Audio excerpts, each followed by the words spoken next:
Warning, the following video contains strong language which may be offensive to some viewers and/or inappropriate for children. The content within this video is intended for mature audiences only.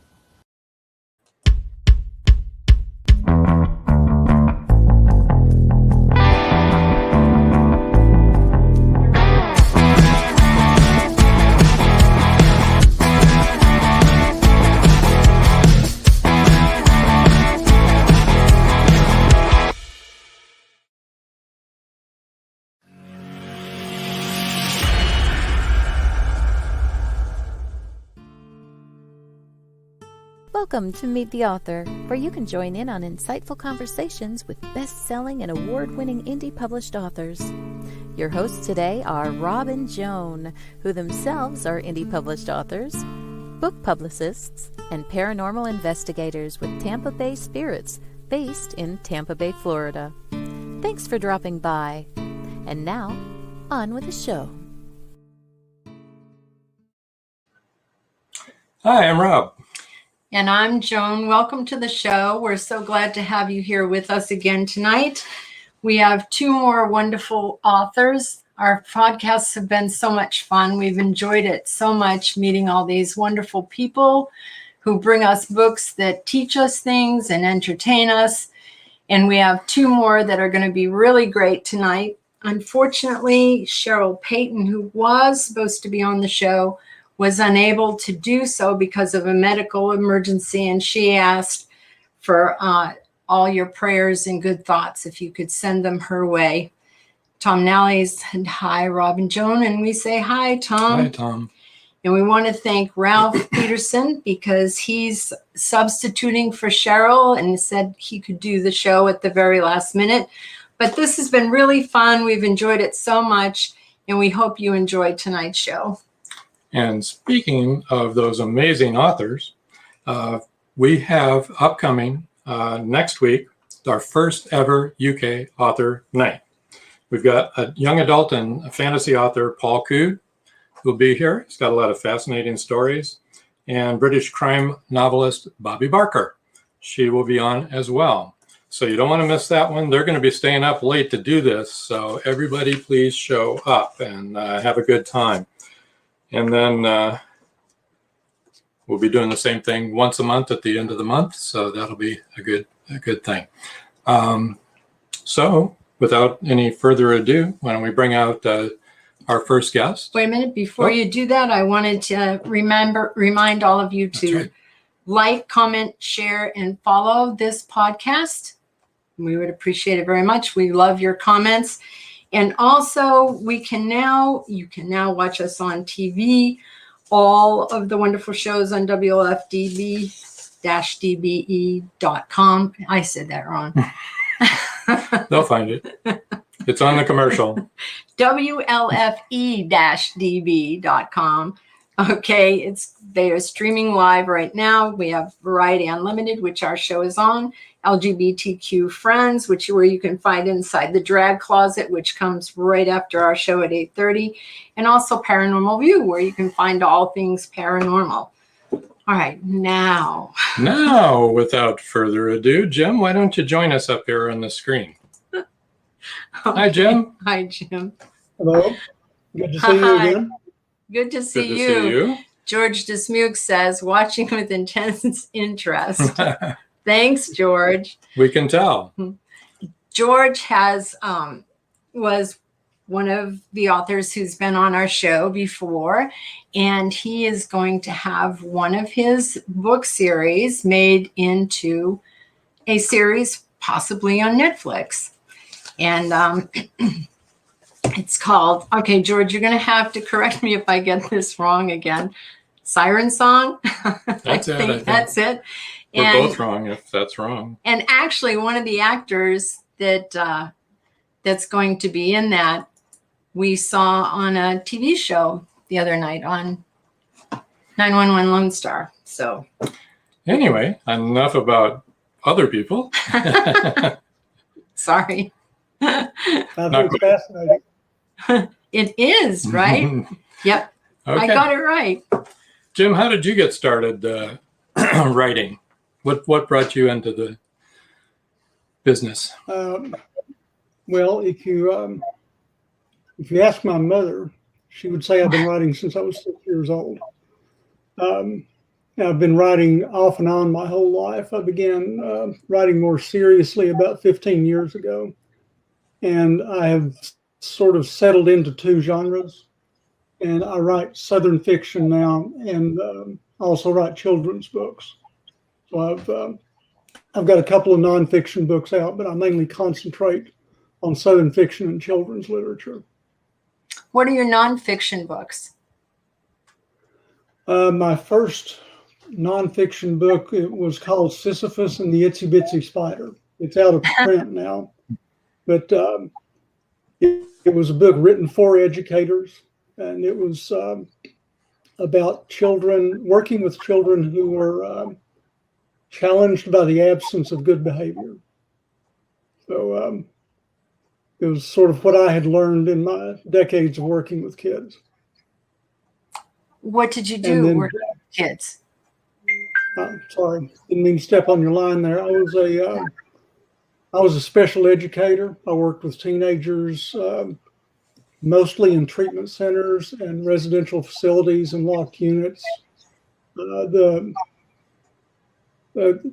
labeled children, the drug addicts and alcoholics and conduct disorder, and those were my kids. So that greatly influenced your Boone series, right? It led directly to the Boone series, as a matter of fact. Yeah. You want to tell people a little bit about your Boone series? Yeah, I can do that. Like I said, I spent the majority of my professional career working with teenagers out on the fringes, the children who had difficulty with dealing with society. And as I worked with them over those decades, I noticed some sort of common themes that showed up, not in every child, but and some of them were the ones you would expect to hear from that population: the anger and the rage, the insecurity, the mistrust of authority, hopelessness. All that is sort of fits the stereotype of that subgroup of teenagers. But there was also, and this doesn't get talked about nearly as much as I believe it should. I'm showing my biases here. There's also a resilience and strength in these children. And I have to say, we need to remember that even though they're big and they're bad and they think they're grown-ups and all that, and some of them are truly dangerous people, no question about that, they are still children. And some of the situations that those children found themselves in, just the ability to get up and face the next day, there's a strength and resolve there that I found just remarkable. And like I said, that doesn't get mentioned nearly as often as I think it should. But more important than that, I think, is in every child I worked with, sometimes it was buried pretty deeply under all these other layers that I was just mentioning. But in every child I worked with, there was something about that child that wanted to get it right, that wanted to figure it out, that wanted to learn how to become a functional, successful adult. And those themes, like you said, Rob, those things are what led directly to the Boone series. And I'll just go ahead and kind of sketch that out. The Boone series right now is a series of 3 books. There's a 4th one that is, I'm finishing it up now. I've written it, and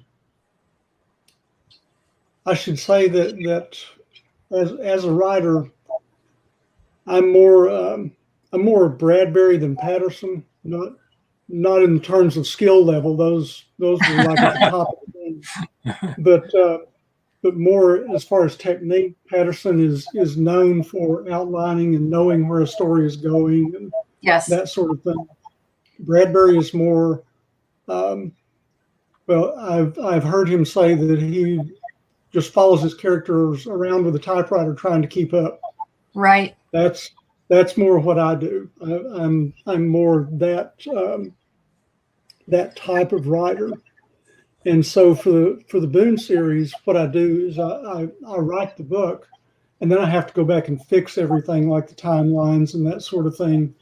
Right. And then I have to have, of course, editing and proofreading, because when I read my own work, I self-correct.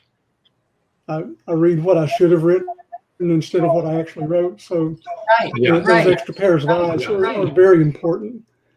And I've got the same cover designer for the fourth book as I did for Pushing Back and Matching Scars and Keeping Secrets.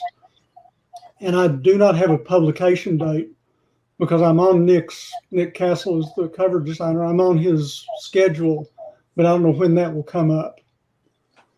But the fourth book is it picks up actually immediately where the third book leaves off. And let me just sketch out the 3 books in the series not in a whole lot of detail, because I don't want to give too much away. Boone he's not any one particular child of the children that I worked with. I like to think of him more as an everyman. He's a distillation of those children.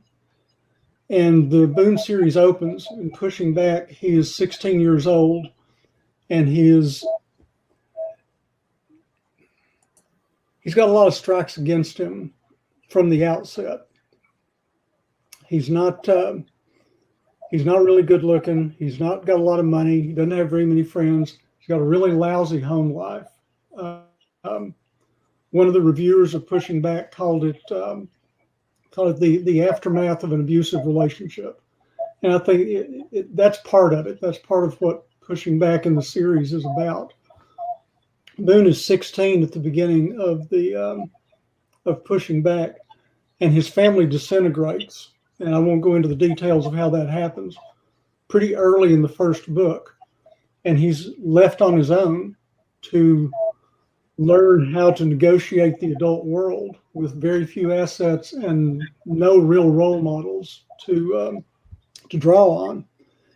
He's really rough around the edges, makes a lot of mistakes. He's carrying a lot of baggage. A lot of stuff that his father taught him is not good technique for getting along in the adult world. But at the core, he's a good kid. I mean, I really like Boone. I'm biased, of course, but I really like the guy. He's a good kid, and he's trying.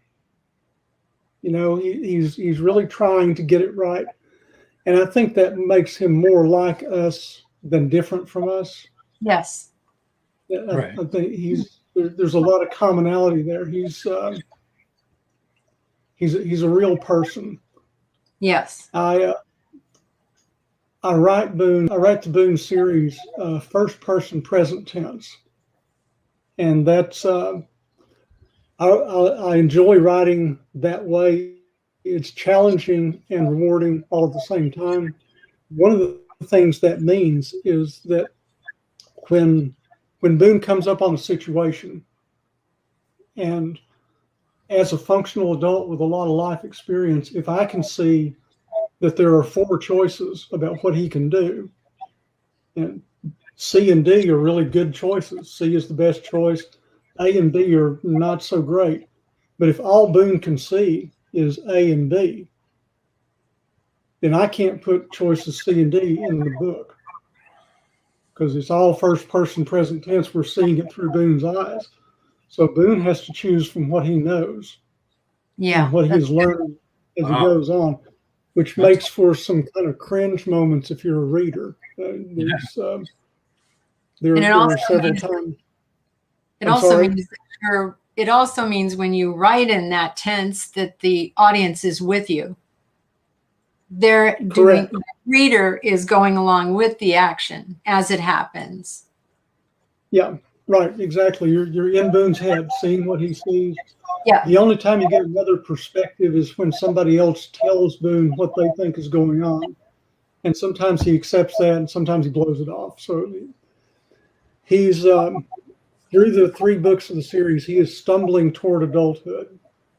And I think the important thing is he's stumbling toward adulthood. He's making progress, getting better, laying aside some of his anger and mistrust.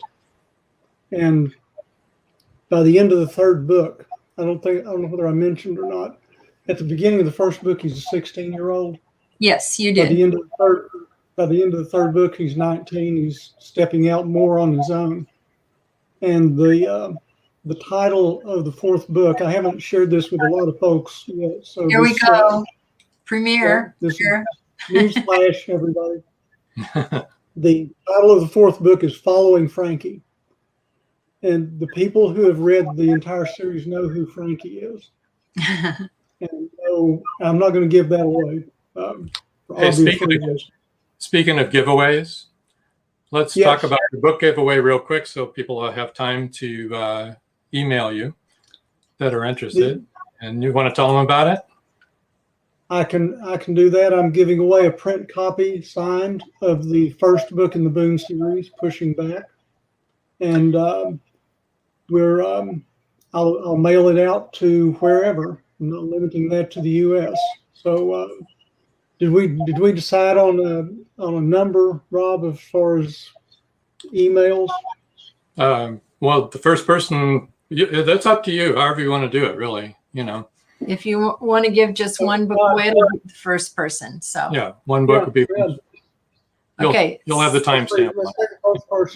First email I get, I will send an autographed copy of Pushing Back, first book in the series. And so to win that, the book giveaway, the first person worldwide. So those of you in Australia, yes, Robert, I'm speaking to you. If you would like to get this book, you need to email Jim at housemountainviews.com and you will win an autographed copy of Pushing Back. If you're the first person. If you're the first person.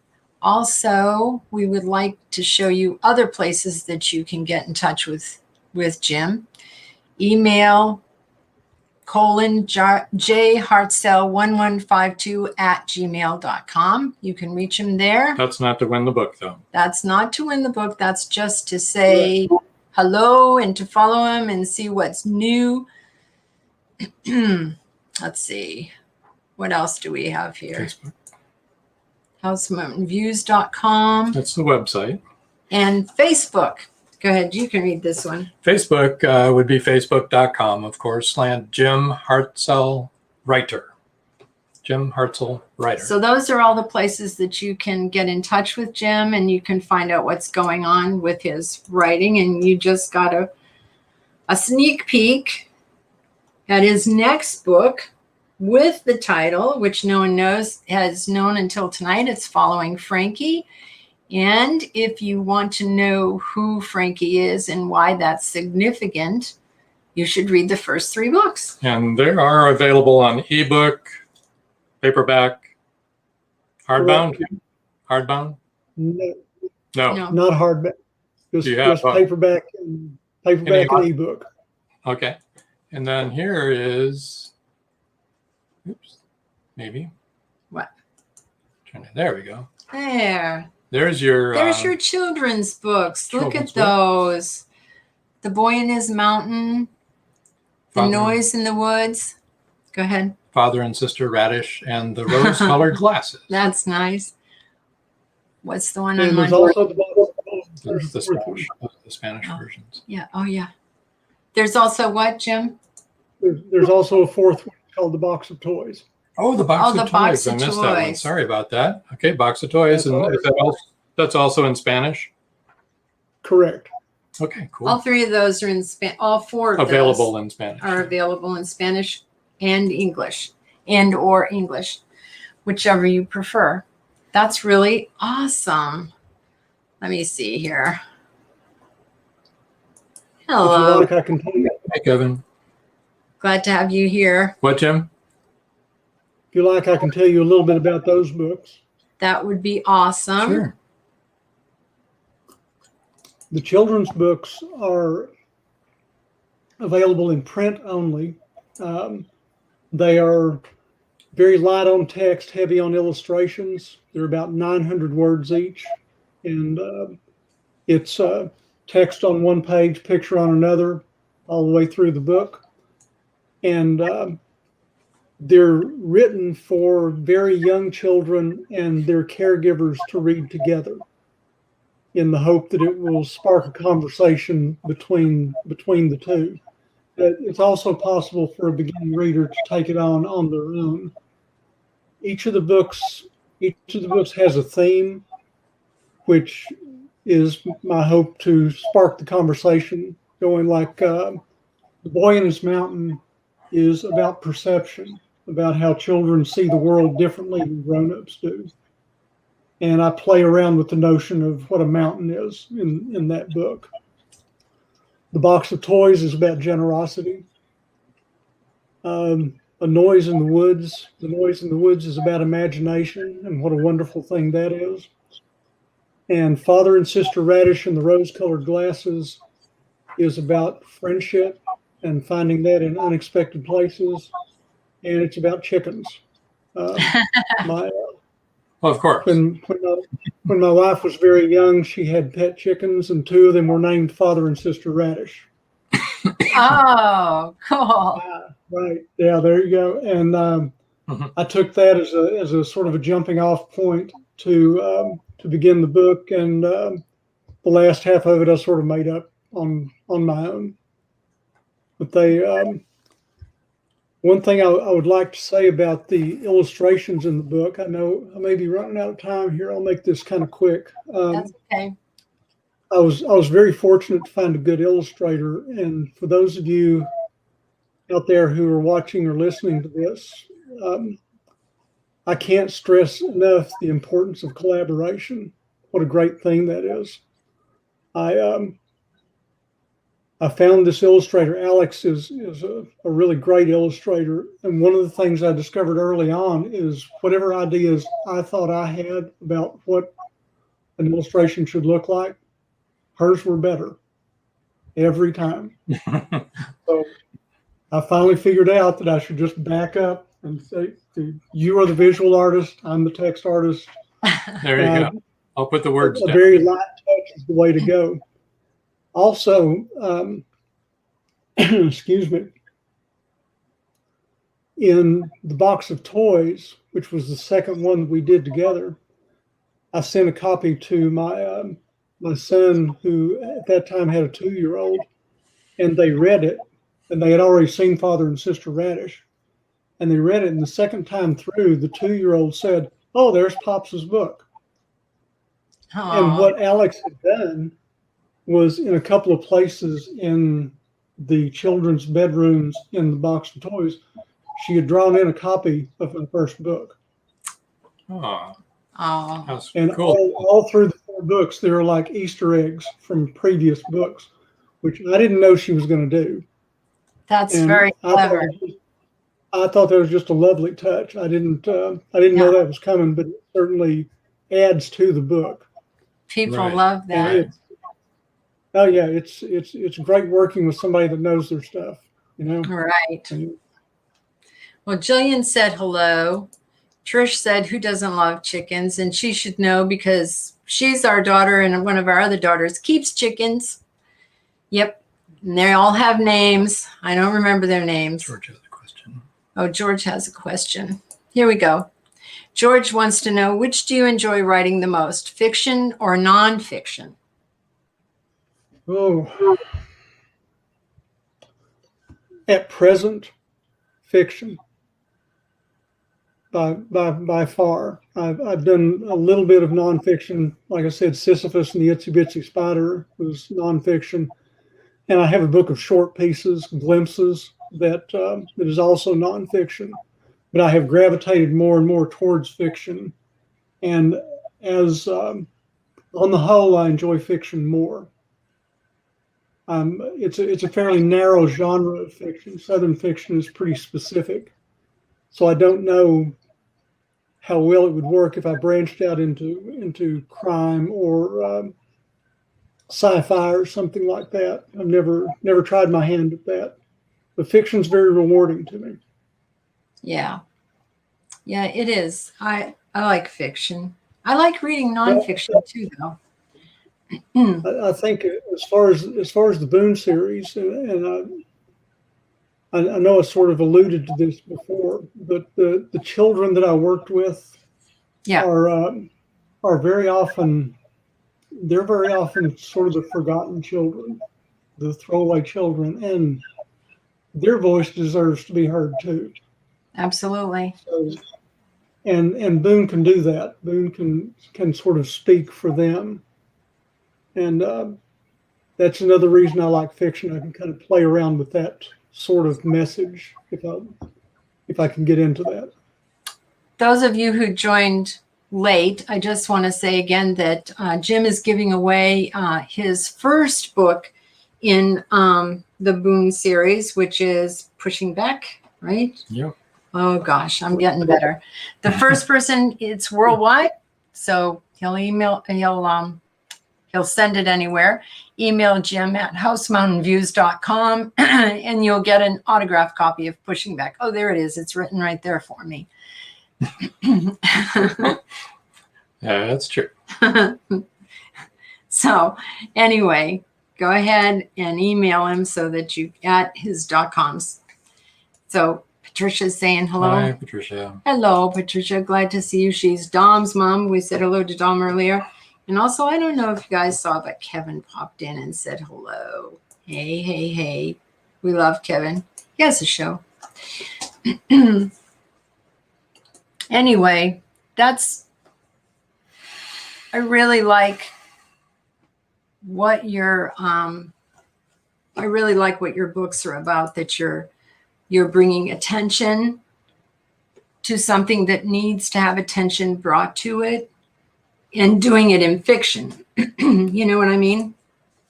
So you're fleshing things out for people from your perspective that maybe we wouldn't have that perspective because we haven't worked with those children. Yeah. But Yeah. you have. With your experience with them, that's got to help other people. Yeah. It really does, you know. Well, I hope so. I think part of the thing that comes through for me with the Boone series and with working with those children in general is that they're like in a lot of groups that get characterized as other, there's really a lot more similarities than differences. I mean, there's a lot about Boone that is very much like you and me. If you get through some of those top layers of sort of the rough exterior and the considerable amount of baggage that he's carrying around, he's got a lot of stuff that he's trying to let go of. Well, I just want to say, if you're interested in seeing any of Jim's books, you can always go to indiebooksource.com and look for his page there. And you can have a direct link to buy his books from those pages. You can find him on Amazon. Do you have an author's page on Amazon? Yes, he does. Okay, you do. Yeah, so if you click on one of his books, you can go to it, just highlight the book, and you can see the author and go to the author page and see all the books. Mm-hmm. Correct. As well. So. Mm-hmm. And from your children's books, I think it's also good. It's a way for the caregivers and the children to have a dialogue. And so that's the whole point, I think, that Jim wanted to do. And did I understand that correctly? To open up dialogue? That is. And if I have time to say where the Spanish translation came from, I was in a book selling venue, and a young mother came up and said something about how difficult it was to find children's books in Spanish, and I started thinking about it. And I was speaking to a friend of ours who is a native speaker of Spanish, came up from Mexico 20 years ago.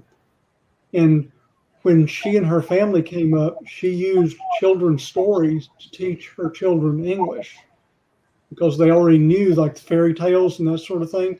They already knew them in Spanish.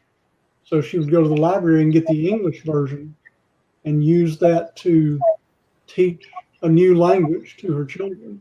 It's a good And way. I thought, what a great idea. And she said, you need to be very careful and get a good translator. And I said, Yes. Would you be interested? And she said yes, and off we went. Because colloquial expressions cannot mean the same thing at all. Like in English, we would say, if you were supposed to meet somebody and they didn't show up, it would be, they stood me up, right? If you translated that into Spanish, they would be like, what are they talking about? Because they would say, me dejó plantada, which means they left me planted, which if you say that in English, we would say, what the heck are you talking about? So you do need to know someone that understands the language, that speaks it. Right. One of our foreign exchange students, we did that several years ago, and we had a girl from Brazil, and my wife was talking about some friends of hers, and she said something about they really hit it off. and Laís was, oh no. Oh no. That sounds horrible. I'm sure. Yeah, that's where things can get very confusing, and that's Go why downhill fast. Yeah. That's why when you see translations, sometimes you'll be like, what?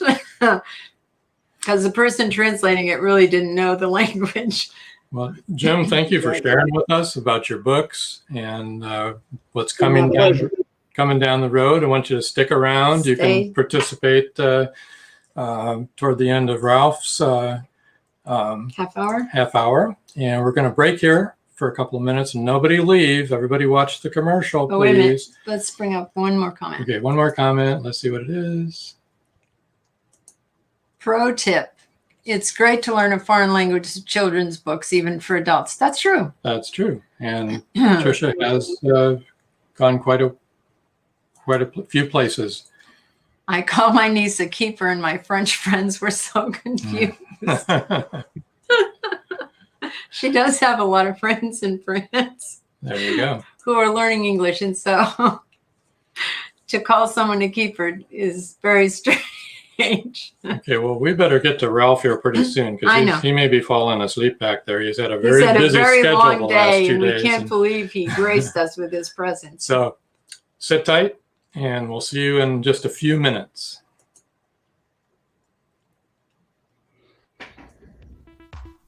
WLFE Digital Broadcast Network is on TV. You can watch all of our shows on WLFE-DB.com. Check out our channels: Paranormal View for all of your paranormal type shows, LGBTQ Friends for all of our LGBTQ shows, Variety Unlimited for all other shows. It runs 24/7 right on WLFE-DB.com. You'll even catch the lives, all in one place. Never miss an episode, past or future. WLFE-DB.com, where our shows are your shows. Search for your favorite shows like Where's My Sage, Inside the Drag Closet, Across the Pond, Everything Yet Nothing, Paratalk Radio, Step into the Paranormal, The Creepy Parlor, Just Cindy, and more. Now you won't miss an episode. Remember, follow Facebook Live and YouTube Live. Make sure you subscribe and follow your favorite WLFE-DB radio shows. You can find our shows where you listen to your favorite podcasts, like Spotify, Amazon Music, iHeartRadio, and more. WLFE-DB Radio is looking for podcasts to join our family. You don't have to fit any strict genre. We're a plethora of shows. If you're looking to jump on a growing network, then contact us at WLFEDBradio@gmail.com. Wow, Amazon Music just got a whole lot better. Your favorite shows from WLFE-DB Radio can now be found there. Yes, we are on Amazon Music, found under podcasts. Download the app, find podcasts, and search all of your favorite shows. Shows like Where's My Sage, Across the Pond, Everything Yet Nothing, Skeptical Help Bar, The Creepy Parlor, Just Cindy, and much more. Now you don't have to miss an episode ever. Amazon Music is WLFE-DB Radiofied.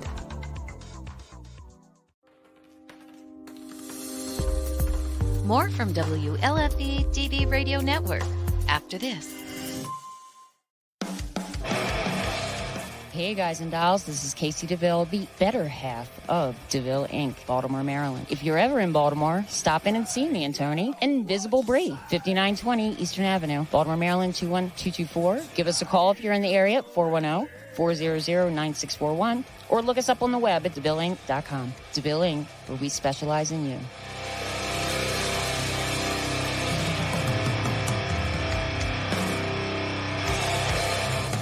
Oh, yeah. Life just got sweeter now that WLFE DB has merchandise. Show your support by purchasing your t-shirts for WLFE, Paratalk Radio, Inside the Drag Closet, and more. But it doesn't stop there. T-shirts, coffee mugs, tanks, buttons, cloth bags, and more. Go to WLFE-DB.com. On the top bar, click on the merchandise tab and bam, there you go. You got merch. Support the shows. WLFE-DB.com. You're listening to WLFE DB Radio. Now back to our program.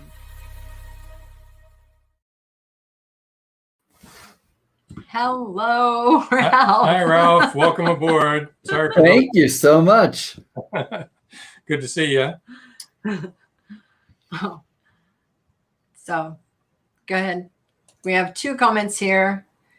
He's glued, and he wants to know if we have any open slots in the near future. Email us. Yep. CarterNovels@AOL.com. Okay, got that out of the way. Okay. Hello, Ralph. Patricia. Hi. There. All right. You want to tell us a little bit about yourself? I know you've had a long day, and I can't thank you enough, really, for jumping in like this. No, I have no worries. I'm glad to do it. I'm happy to talk about writing. I'm happy to talk about everything when it comes to telling stories and books. And I'm excited. I was excited to listen about Jim. I didn't know anything about Jim and his book series, and I got the awesome tip about his illustrator. That's good. Finding a good illustrator has got to be the most challenging thing. Finding anybody to collaborate with. I'll tell you, as a writer, and I'm sure some people can probably relate to this, one of the biggest challenges I have is, you're like a little gun shy about sharing your work with anybody. So Yeah. Getting a collaborator could be quite a challenge as well. Yeah, well, that's what we do. We collaborate. It's a challenge. It is a challenge at times. We're still married, so There you go. It can be done. That's not something. No question. It is a mystery.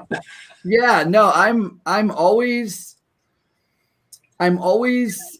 impressed when I learn and hear about stories about people who write books together. And there's a writing group that I wasn't a part of, but I did hear about, where there were some pretty good authors who would share an idea and then they would just pass it around. And so I'm going to write a chapter, and then you pass it off to someone else, and they read what you wrote, and they're able to take it in a new direction. And you know what I mean? Like, it's this fun. It seems fun, but then you're also, I don't know. It's fun. It's fun. that's like the card game you play with your kids. The same kind of thing. You start the story, and the next one picks it up. Exactly. Yeah. You have to be really good at setting your ego aside, I think, to make any collaboration happen, right? Oh, definitely. Why don't we show his giveaway? Yeah, let's do that. Okay. Yeah, so I'm just willing to share my newest book called The Good Manager. Being great is overrated. I am a nonfiction writer, so I write about real events and happenings. As a matter of fact, I'm actually a management trainer. I own a management training consulting company, and I work mostly in housekeeping. And I train housekeeping managers how to be effective managers in healthcare.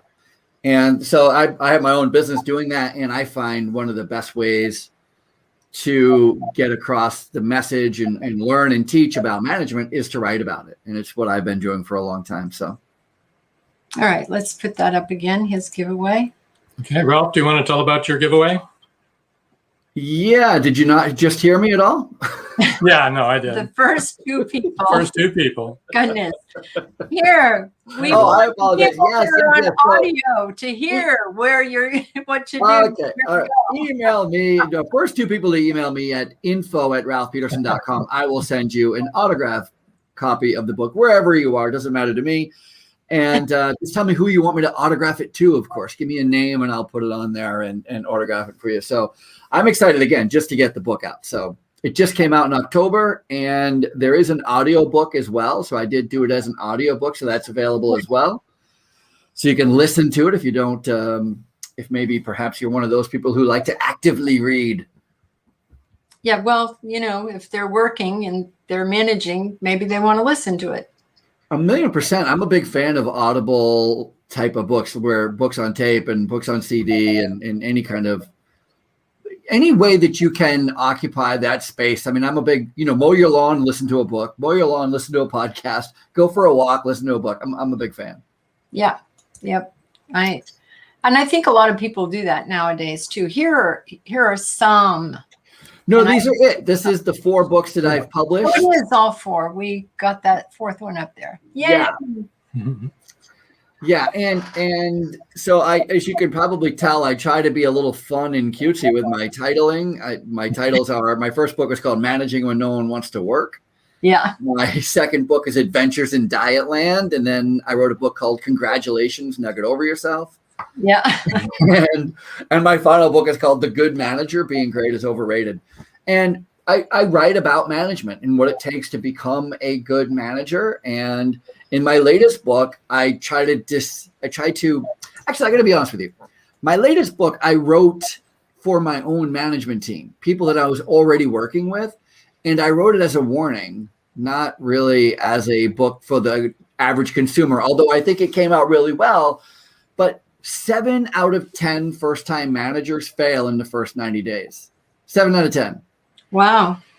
And that's a huge number. And you think about where we get our new managers, they are our best workers. So they are the people who come in early, stay late. Yes. Saturdays and Sundays when it's not their Saturday and Sunday to work. They're always the most positive. We put our most faith in them. 7 out of 10 times, if you promote them, you're either going to have to terminate them within 90 days or they're going to flat out quit in 90 days. Wow. That is who wants to do that? Who wants to lose their most important asset? Nobody. Is that because they can't delegate or?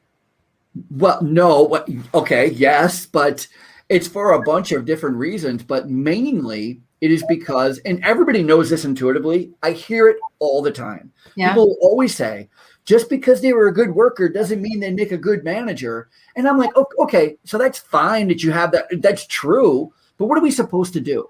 When you're looking to promote somebody, our only choice is to promote the best worker. Have you ever thought for a minute if we went and promoted the worst worker? I mean, imagine going, oh my gosh, who'd be really great, who could step up. What is her name? She's not here today because she called out again, but she would be really great. No, that doesn't happen. So our only choice is to promote those who are the best workers, which is a great problem to have. The problem with that, of course, is they have not yet been skilled. They have not yet been trained. They have not yet had the experience about being in charge. Do you remember what it was like to go from junior high school to high school? Do you remember what it was like to be in 8th grade? When I was in 8th grade, I knew everything. I knew the school front and back. I knew all the teachers. I knew the principal. I knew the assistant principal. When we're doing tours for new kids coming into the school, I was one of the volunteers because I knew where the art room was and the gym room. And I knew everything. I was the king of my 8th grade. And then this small, short little window of time, this summer happens.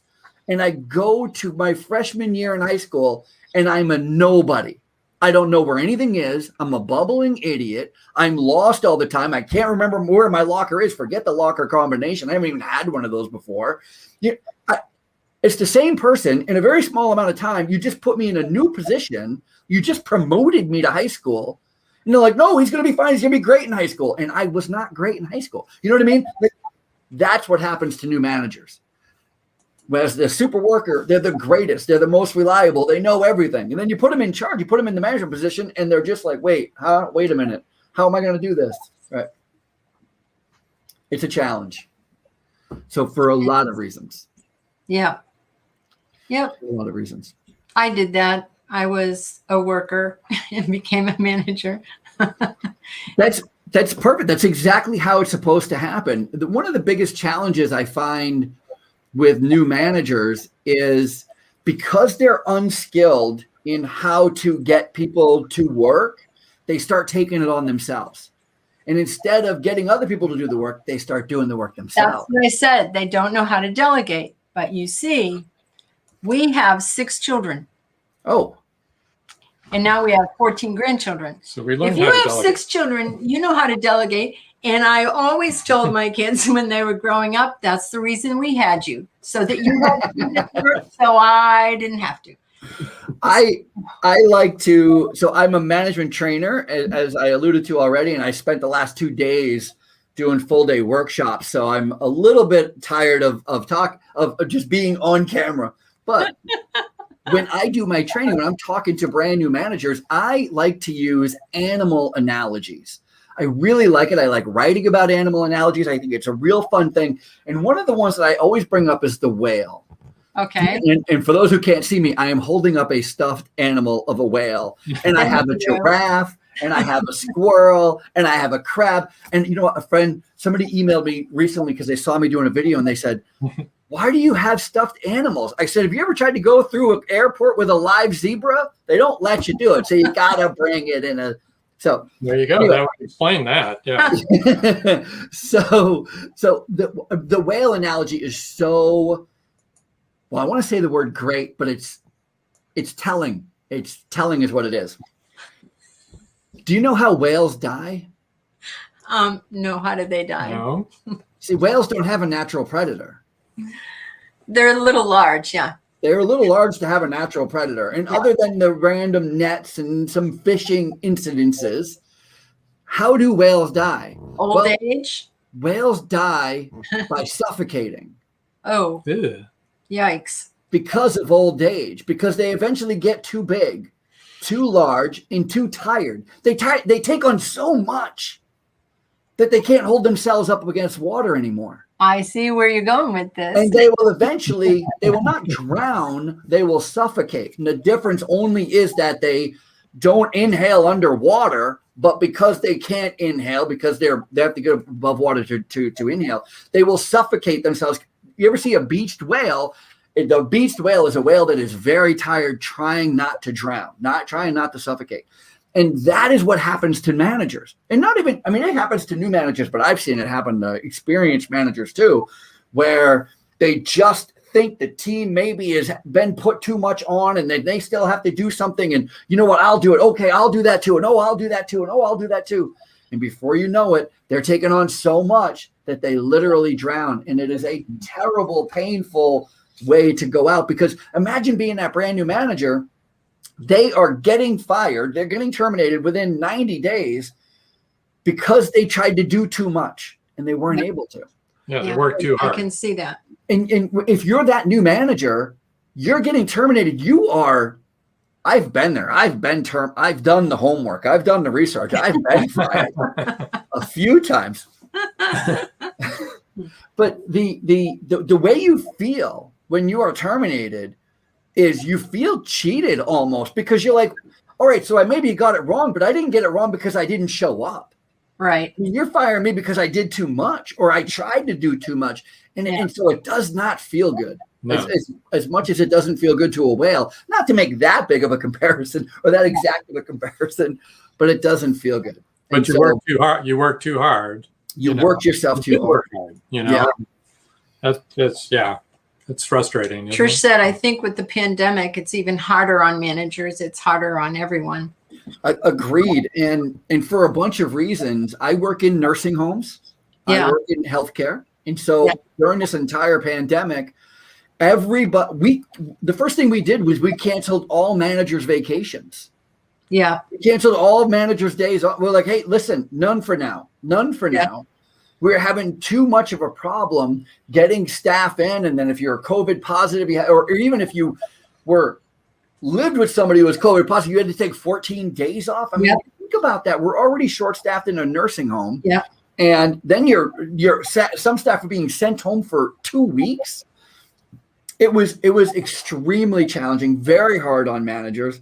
I'm so proud of the management team that I work with, because they were, over and above. They really, really, really did well. They really stepped up, which is indicative to what it takes to be a good manager. You want to be a good manager, you're going to be the type of person who sees things through. I was at a graduation once, an 8th grade graduation, and part of the graduation there was and I wrote about this in my first book, Managing When No One Wants to Work.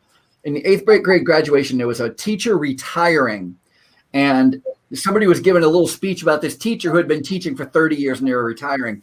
And in the speech, this person who was bringing the guy up said, this guy has spent 30 years teaching kids how to mean what they say and finish what they start. And I was just like, wow, you give me a kid who means what he says and finishes what he starts, I will show you the building blocks of a manager. I will show you the building blocks of a leader. I will show you somebody who has what it takes to actually get people to follow them, because that's part of being in charge.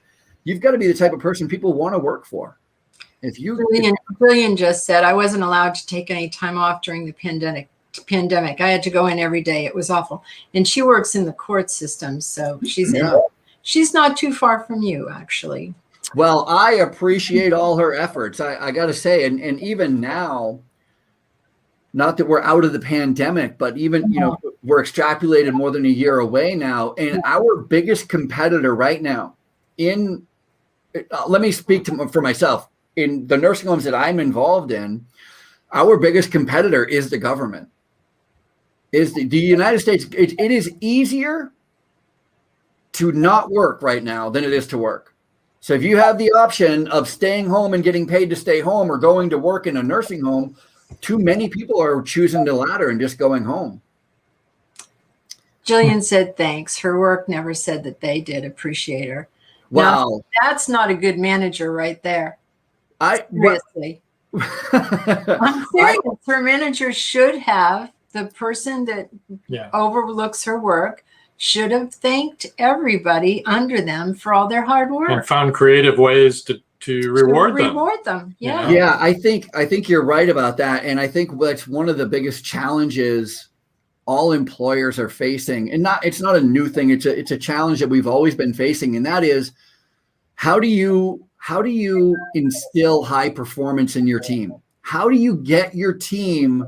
How do you show your team a win? How do you get them involved everybody wants to feel, this latest generation, the Gen Ys or the Gen Zs, a millennial generation, one of the biggest things that we're seeing out of this generation in the workforce, because by the way, they're 17, 18, right? They're coming into the workforce pretty quickly here. Yeah. One of the biggest things that we're seeing from them, which is not a bad thing, and it's not that far-fetched from every other generation, is they want to be clear about their purpose. They want to make a difference. And so do I. And so do you, right? And so as long as we can, I think one of the funnest pictures I've ever seen is of hold on a second, Trish, I'll read you in a second.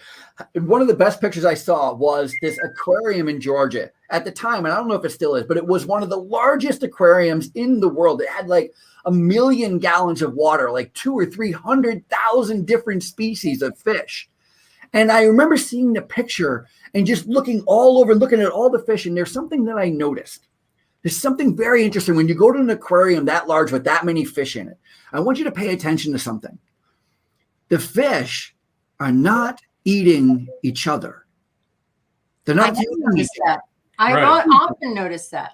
Do you know why that is? Because they keep them well fed. Yes, exactly. They're well. Not only are they well fed, but they're not well fed the same thing. They're all fed specific things that they want and that they need. And if us as employers, us as managers, identify that, if we can tap into that every individual who works for us needs to be well fed, not with just the garbage we want to feed them, but with actually feeds them really well, what they want to have for food. Win, win, win. All right, Trish, hi. How can someone boost their confidence and handle confrontation? There is only one way to do it. It's by doing it. Yeah. It's the only way to get courage, because I think that's what you're talking about. How do you get courage? Little by little, step by step. It's like looking at the sun. Sometimes you just have to do it in blinks, right? Just a little bit at a time. The more you stand up for yourself, the more confident you will get, and the more you will be able to shine as a person who other people will want to follow.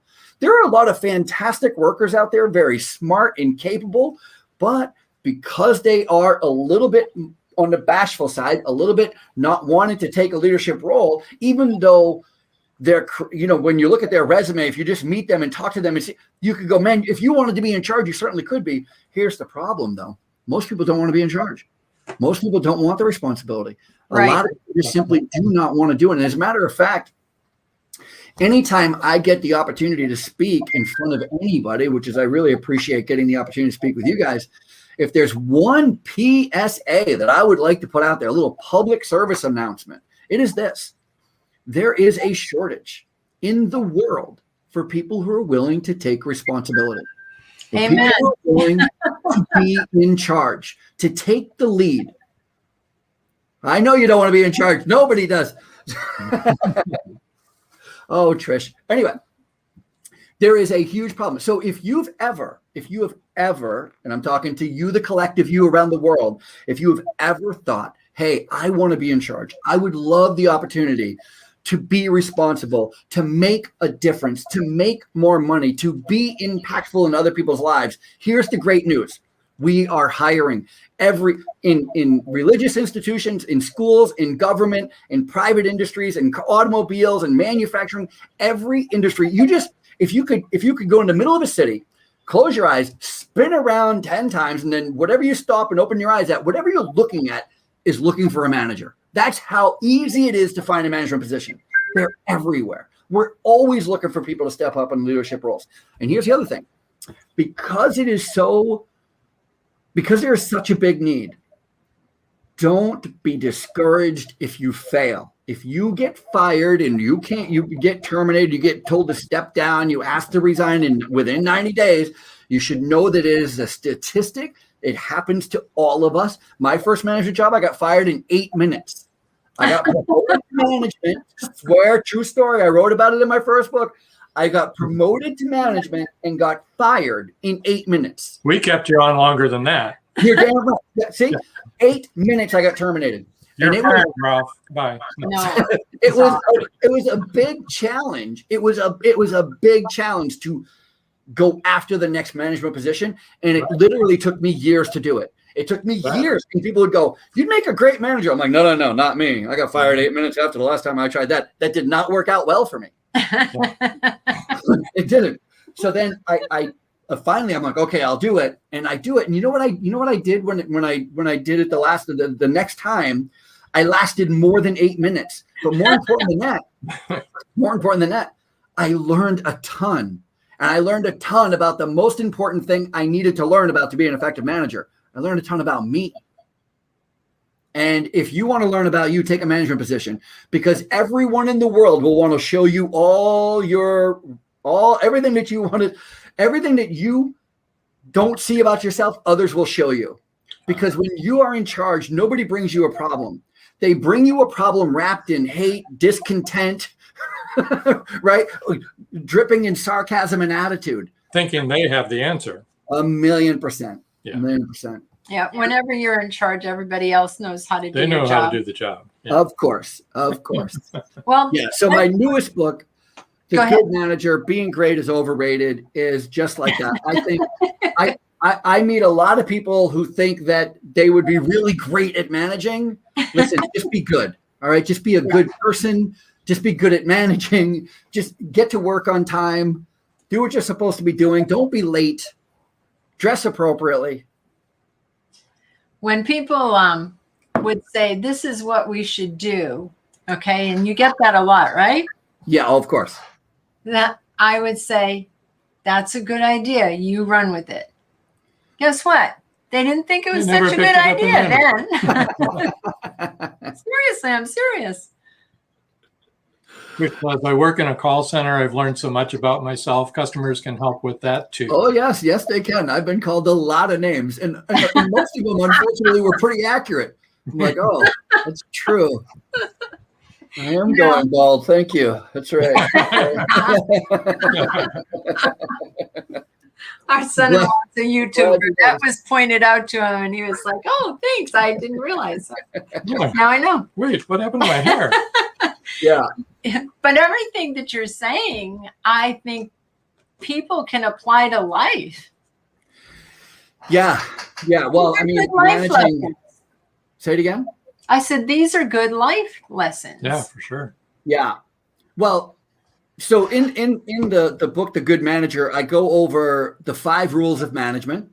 And the 5 rules of management they're real quick. I'm going to go through them real quick. I'm going to give you one small little caveat, and we'll see if you have what it takes to manage. Okay. So we're just going to, it's like a little test about management.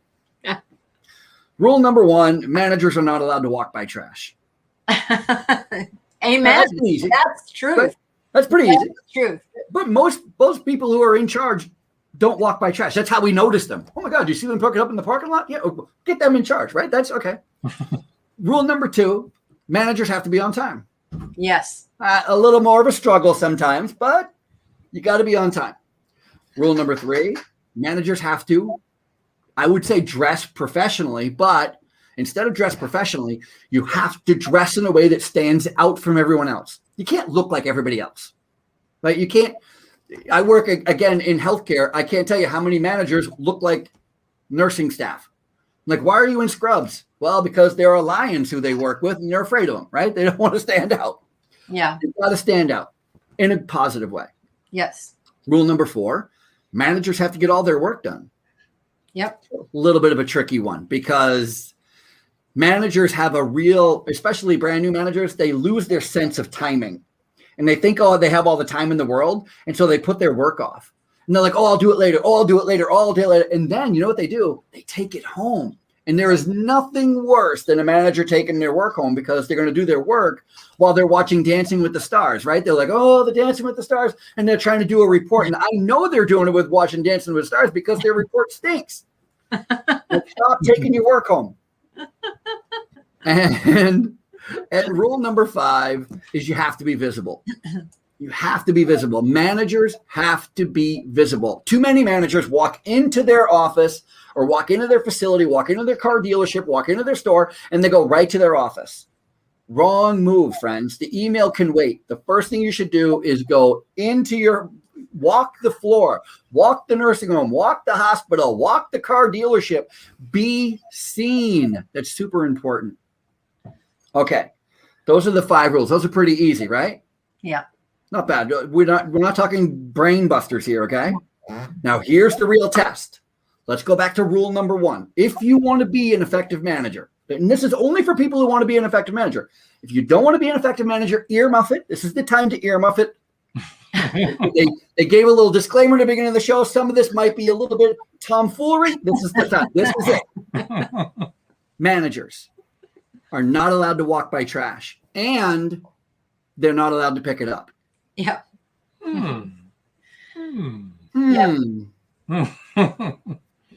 It's the time to say, hey, Barry. What's on the floor? What would happen if you were not allowed to walk by trash and you were not allowed to pick it up? I have some people who make a joke of it. And they're like, well, I guess I would spend my whole day standing there in the hallway. Oh, that's fun. That's fun. And then you have other people who would go, you know what? I just kicked the trash down the hall to my office so I can stand there. No, that doesn't work. And then you have other people, and you know what they say? They'll be like, you know what? I could never do that, because I would never ask anyone to do anything I wouldn't do. Well, you did do it. Oh, You're a manager, I right? would never ask anyone to do something I wouldn't do. I could never ask somebody to pick up trash if I'm leading from the front. I'm leading by example. What a cop-out. Yeah. What a weak excuse. As a matter of fact, it's even worse than a cop-out, because if you look back, and it's such an interesting thing with the turn of phrase, that where the turn of phrase came from, that I would never ask you to do anything I wouldn't do, that came from the early 1900s, late 1800s, when there was this big labor union uprising, and there was a lot of child labor, and child labor couldn't join the union because they weren't old enough to join the union. And so the union was thinking that the child labor was being utilized by these corporations as this scapegoat, so they didn't have to pay these union wages and hire these union people. It was this big mess. Well, then children started to get hurt. And every time even the smallest incident would happen with a child in a factory, it got sensationalized in newspapers. You couldn't imagine that. A couple hundred years ago, they were sensationalizing newspapers. Can you believe that? It's true. But they were doing it, sensationalizing these stories. And so all these corporations had to come out with a new marketing message. Guess what it was? Oh, over here, Johnson & Johnson, we would never ask you to do anything we wouldn't do. You hear it now today. You hear politicians say, we stand for the people. You hear the grocery stores go, we believe in green. We want free-ranging chickens. We want to make sure that the chicken, whatever. It's the same message. That's where that whole turn of phrase came from. I would never ask anyone to do something I wouldn't do. Unfortunately, now it is used as an excuse by managers who do not have the intestinal fortitude to ask somebody else to pick up trash that 8 out of 10 times they're the ones who dropped. Right. Managers generally don't drop trash. As you notice, my first response was, hey, Barry, get over here. That's right. I had no problem. Like I said, a lot of people have that's the test. That's the being test. the mom of 6 children is a great training ground to be a manager. Yeah. And you know what? Unless you like living in chaos, which I do not. This is the back of the cover of my newest book, The Good Manager. You can see me tossing a piece of paper. And one of the greatest parts about this book, and for those 2 people who email me at info@RalphPeterson will get this, in the back of the book, I have a cutout piece of trash. So you can see if you have what it takes to lead. That's right. You just cut out a piece of That's awesome. That's quite an extra. That's awesome. Well, let's put these up so people know where to reach you. You want to read these, Ralph? Well, actually, you can just go to ralphpeterson.com. And then if you want to follow me on any of the social media channels, you can find them there. So it's all Twitter, Facebook, Instagram, LinkedIn. So we're pretty active in all of those. You can also go to indiebooksource.com. That's right. And in there and buy his books. On Amazon, I do have an author page on Amazon where you can learn about me and Ranger Rick, the first time I got caught plagiarizing. The only time I got caught plagiarizing. Glad you amended that. Yes. Well, this has been awesome. This has been great. I know you're tired. I'm exhausted, but I've had a lot of fun with you guys, and I'm super excited to get to hopefully send some books out to people out there. So it's really fun. So, Jim, anything you'd like to ask Ralph, or Ralph, anything you'd like to ask Jim? Well, I enjoyed listening to you, Ralph. That was great. Oh, well, that's nice of you. I did too. I have written 3 children's books and have never published any of them. So I was going to say that's news to me. Surprise. No, I never did. Listen, Ralph, make the jump. Go ahead. Yeah. You know what? My biggest challenge has been trying to find an illustrator. And when I went to school for writing, I wanted to be a children's writer. I just love the idea. Yeah, I just love the idea that you can introduce an anvil at any time and children won't bat an eye. Yeah. Whereas adults, you have to, why is an anvil coming here? What are you doing? Yeah, right. If it shows up in the first act, it better show up in the second act. Children don't care about that. They just want to have a good time. Trish says, great show. Jim and Ralph are great. And you both have been wonderful. Really great, really wonderful. We've enjoyed it so much. We encourage everybody to buy their books. Yep. Find them on Amazon. Find them on indiebooksource.com. And if you're interested in learning how to become a manager, hook me up and I'll hook you up. Absolutely. Oh, Jim, Ralph. Yeah. You have a podcast? The Ralph Peterson podcast. Yes. Where can people find you? At RalphPetersonPodcast.com. I think I might own too many .coms, so that might be a thing. That could very well be. We also, just saying. Yeah. Many places to keep managing we just walk past them and leave the trash there. I don't know. Every time I think of a new one, I'm like, oh, I need that one. Oh, I might do something with that. I was a manager at Home Depot. Okay, that's very where nice. And everyone at Home Depot has to wear a name tag. So to give you an idea of how bossy of a boss I was, the girls that worked for me had for their names, they all came in one day with name tags that said Jones Minion. I'm a big fan of Home Depot. I know a friend. I have a friend who worked there as well and participated in their management training program. And I just love that stuff. Any Walmart, Target, McDonald's has a great management training program. McDonald's will take a 15-year-old kid and put him in charge of a $20 million operation inside of 10 years and make him successful. I mean, they have an amazing management training program. Amazing. Home Depot literally can do that. And actually, they asked me to go and teach at the Atlanta for 2 weeks to teach people to do how I did what I did. Because I brought our sales up to 320% more than they did before one year. And I can sell ice to an Eskimo. Oh, yeah, you actually did that. I know. No, you just sell people what they need. Not what they want, what they need. They're going to keep coming back to you because they know that they're going to get a good product, you know, and you care about them. And here's a really good clue. You listen. Sorry, what? You listen. I kid. It's a joke. I know. I got that right away. He gets that all the time, I'm afraid. Yeah. I live with one. He's a kidder. Well, this has been great. I can't even say. Let's give everybody a peek into May. Okay. Our upcoming shows in May. We haven't released that yet. So this is kind of a sneak peek.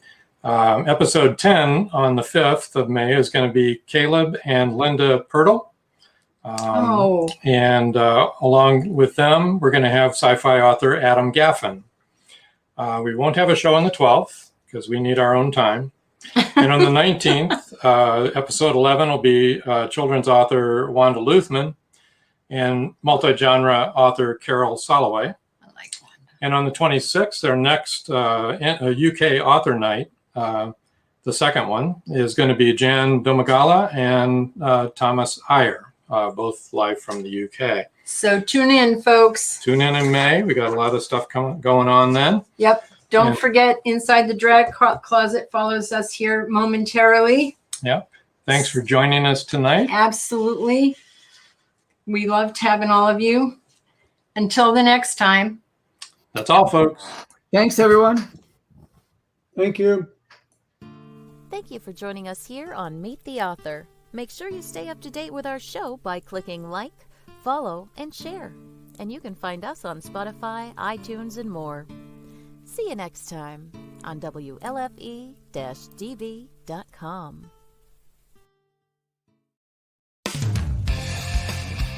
You've been listening to WLFE-DB.com, where our shows are your shows.